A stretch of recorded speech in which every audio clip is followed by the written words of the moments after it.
നമസ്കാരം സുഹൃത്തുക്കളെ, welcome to my talk show. Zohran Mamdani ഇന്ന് ലോകം മുഴുവൻ, കൊച്ചു കേരളം പോലും ചർച്ച ചെയ്യപ്പെടുന്ന ഒരു പേരാണ് സുഹ്റാൻ മംദാനി. എന്തുകൊണ്ട് അവന്റെ പേര് ചർച്ച ചെയ്യപ്പെടുന്നു, അവൻ ആരാണ്, എങ്ങനെ എത്തി എന്നുള്ള കാര്യങ്ങളൊക്കെ എല്ലാവരും ഈ സമയം കൊണ്ട് അറിഞ്ഞു കഴിഞ്ഞിരിക്കുകയാണ്. ഞാൻ പറയാൻ ആഗ്രഹിക്കുന്ന വിഷയം എന്ന് പറയുന്നത്, എങ്ങനെ ഈ പറയുന്ന വ്യക്തി ലോകം മുഴുവൻ ചർച്ച ചെയ്യപ്പെടുന്ന വ്യക്തിയെ മാറിയിരിക്കുകയാണ്. എന്തുകൊണ്ട് ഇവനെ ഭയക്കണം, അല്ലെങ്കിൽ നാളെ എന്തുകൊണ്ട് ഇന്ത്യയിൽ ഒരു സുഹ്റാൻ മംദാനി വന്നുകൂടായികയില്ല? ഏതൊരു മലയാളിയും ഏതൊരു ഇന്ത്യക്കാരനും കരുതിയിരിക്കണം ഇതുപോലെ ആറ്റിൻ തോലിട്ട ചെന്നായി.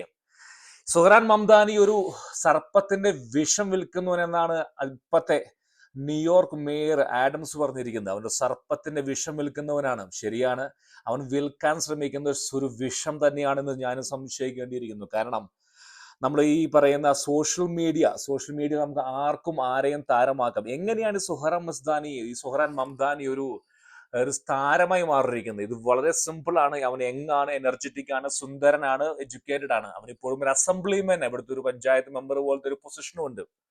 വളരെ ഈസിയാണ്, കാരണം you need social media. Okay, അവൻ ഒരു പാതി ഇന്ത്യക്കാരനാണ്. അവന്റെ ഫാദർ ഉഗാണ്ടിയൻ മുസ്ലിമാണ്, അമ്മ പഞ്ചാബി മീര നായർ. അതായത് ഇന്ത്യയുമായി ബന്ധപ്പെട്ട് ഇന്ത്യ വിരുദ്ധ സിനിമകൾ എടുക്കുന്നതിൽ മുൻപന്തിയിൽ നിൽക്കുന്ന ഒരു ഒരു വ്യക്തിയാണ് മീര നായർ. അപ്പൊ അതുകൊണ്ട് തന്നെ ഇന്ത്യ വിരുദ്ധത ചെറുപ്പം മുതലേ ഈ പറയുന്ന വ്യക്തിയുടെ രക്തത്തിൽ അലിഞ്ഞുയർന്നിരിക്കുകയാണ്. അവൻ കാണുന്നത് ഇന്ത്യ വിരുദ്ധത, അപ്പോൾ അവന്റെ നാക്കീന്നും അവന്റെ വാക്കുകളിൽ നിന്നും വരുന്ന ഇന്ത്യ വിരുദ്ധതയാണ്. ഇപ്പൊ ഒരുപാട് സുഹൃത്തുക്കൾ പറയുമായിരിക്കും, ഇവൻ മുസ്ലിം ആയതുകൊണ്ടോ. ഒരിക്കലുമല്ല. ഇന്ത്യ കണ്ട ഏറ്റവും നല്ല ഒരു ഹ്യൂമൻ ബീങ്, അല്ലെങ്കിൽ ഏറ്റവും നല്ല വ്യക്തി APJ അബ്ദുൽ കലാം അല്ലേ? ഇന്ത്യ കണ്ട ഏറ്റവും മികച്ച ഒരു പ്രസിഡന്റ് അദ്ദേഹമായിരുന്നില്ലേ? മിസൈൽ മാൻ. ഇന്ത്യക്ക് ഇത്രയധികം സമ്മാനങ്ങൾ തന്ന വേറൊരു വ്യക്തി ആരുണ്ട്? ഈ പറയുന്ന ഓഗസ്റ്റ് 15 1947 ശേഷം അദ്ദേഹം നമസ്കരിക്കണം. അദ്ദേഹം മുസ്ലിം അല്ലേ? ഒരിക്കലും മുസ്ലിം വിരുദ്ധത കൊണ്ട് ഒരിക്കലും ഇന്ത്യക്ക് മുന്നേറാൻ സാധിക്കില്ല. ഇന്ത്യക്ക് മുന്നേറണമെങ്കിൽ മുസ്ലിംസിനെ, ഹിന്ദുവിനെയും ക്രിസ്ത്യൻസിനെയും എല്ലാം കൂടെ പിടിക്കണം. പക്ഷേ സുഹ്റാൻ മംദാനി കൂടെ പിടിക്കരുത്. അവൻ ഒരു വിഷസർപ്പമാണ്. അവന്റെ വാക്കുകൾ ഇന്ത്യ വിരുദ്ധതയല്ല. ഒരുപാട് പേര് പറയുന്നു അവൻ മോഡി എതിർക്കുന്നുകൊണ്ട് അവൻ ഇന്ത്യ വിരുദ്ധനാവും. അല്ല, അവൻ പറഞ്ഞിരിക്കുന്നത് ഹിന്ദുക്കൾ എന്ന് പറയുന്ന Modi was A butcher of democracy and also people of Hindus and butcher of Muslims in Gujarat എന്ന് പറഞ്ഞു. 2002 ഗുജറാത്ത് കലാപത്തില് മോഡി വെറുതെ വിട്ടിരിക്കുകയാണ്. ഇന്ത്യയുടെ സുപ്രീം കോടതി, പരമോന്നത കോടതി മോഡിയുടെ കരങ്ങൾ ശുദ്ധമാണ് എന്ന് എല്ലാ കോടതികളും 10 വർഷം ഭരിച്ചിരിക്കുന്ന കോൺഗ്രസ് പോലും വെറുതെ വിട്ട വ്യക്തി ഇവൻ പറയുകയാണ് മോഡീസ് ബുച്ചർ. നെത്യനാഹുവും മോഡിയും, അതായത് കൂട്ടക്കൊല. അവൻ പറയുന്നത് മുസ്ലിംസ് ഇല്ല എന്ന് പറയുന്നത് ഇവിടെ ഗുജറാത്തിൽ. അവന്റെ ട്വിറ്ററിൽ വീഡിയോസ് ഉണ്ട്. മുസ്ലിംസ് ഇല്ല എന്ന് ഗുജറാത്തില് ഉണ്ടായിരുന്ന മുസ്ലിംസ് എല്ലാം മോഡി നരഹത്യക്ക് ഇരയാക്കി എന്ന് പറയുന്നത്. ശുദ്ധ അസംബന്ധം, അതായത് വാക്കുകൾ കൊണ്ട് വിഷം തുപ്പുന്ന ഒരു വിഷമാണ് ഇവനെ സൂക്ഷിക്കണം. കാരണം ഈ പറയുന്ന 4%, 10, ഒരുപാട് സുഹൃത്തുക്കൾ പറയുകയാണ് ഇവർ ആവൂന്ന്.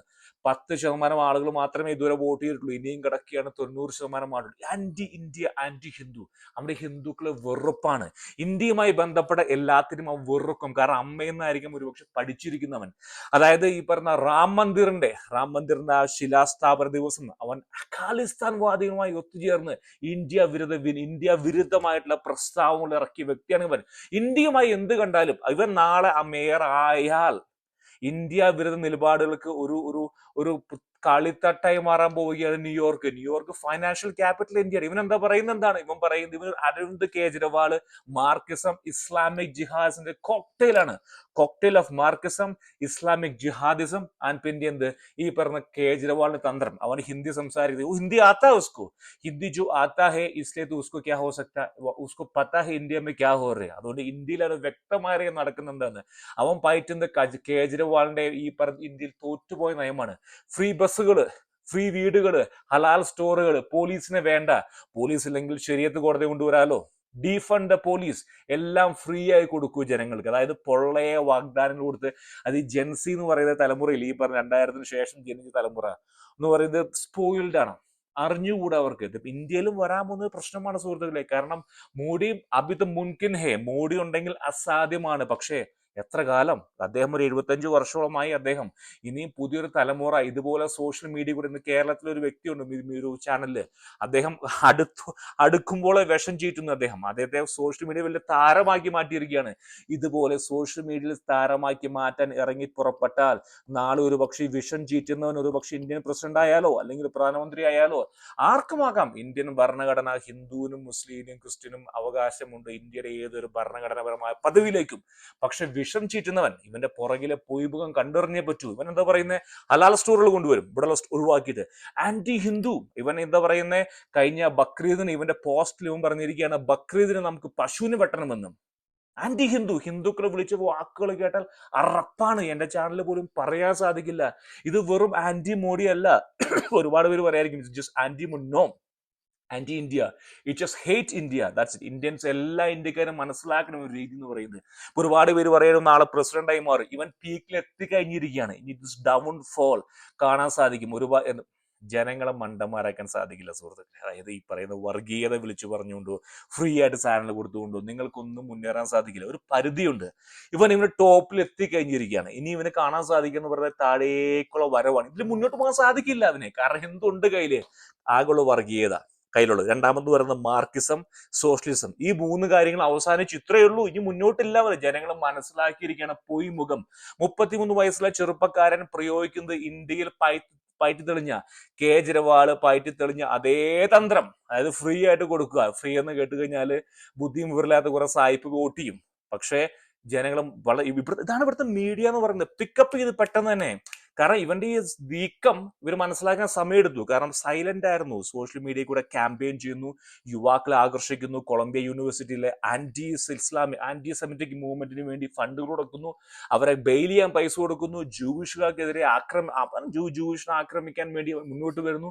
അങ്ങനെ ഇവന്റെ ഈ നീക്കങ്ങൾ മനസ്സിലാക്കാൻ സമയമെടുത്തു പോയി ആര്? മീഡിയാസ്. ഇപ്പോൾ അമേരിക്കൻ ജനങ്ങളെ മനസ്സിലാക്കിയിരിക്കുകയാണ് ന്യൂയോർക്കിൽ ഇവന്റെ യഥാർത്ഥ പൊയ്മുഖം എന്നാണ്. ഇനി ഞാൻ പറയുന്നു താഴേക്കായിരിക്കും ഇവന്റെ വരവ്. പക്ഷെ ഇന്ത്യ സൂക്ഷിക്കണം. കാരണം ഇതേപോലെ തന്ത്രങ്ങൾ നാളെ പലരും ഇന്ത്യയിൽ പയറ്റും. അതായത് എന്താ പറയുക, തടും തലമുറ, നിങ്ങളിപ്പോ ചിന്തിക്കുന്ന തലമുറയല്ല, ഈ തലമുറ കൈവിട്ടു പോയിരിക്കുകയാണ്. ജെൻസി 2000 ശേഷം ജനിച്ച തലമുറയ്ക്ക് ഇതൊന്നും വിഷയമല്ല. അവർക്ക് അവരുടെ കാര്യങ്ങൾ, അന്നത്തെ കാര്യം നടക്കണം. ആര് ഭരിക്കുന്നു? ഇതാണ് ലണ്ടനിൽ സംഭവിക്കുന്നത്. 60 മില്യൺ ലണ്ടനിലെ കാര്യം തീരുമാനിക്കുന്ന 4 മില്യൺ ഉള്ള ഒരു പ്രത്യേക സമുദായമാണ്. 10ഓളം ലണ്ടൻ നഗരങ്ങളെ, ബ്രിട്ടൻ നഗരങ്ങളെ നിയന്ത്രിക്കുന്ന ഇവരാണ്.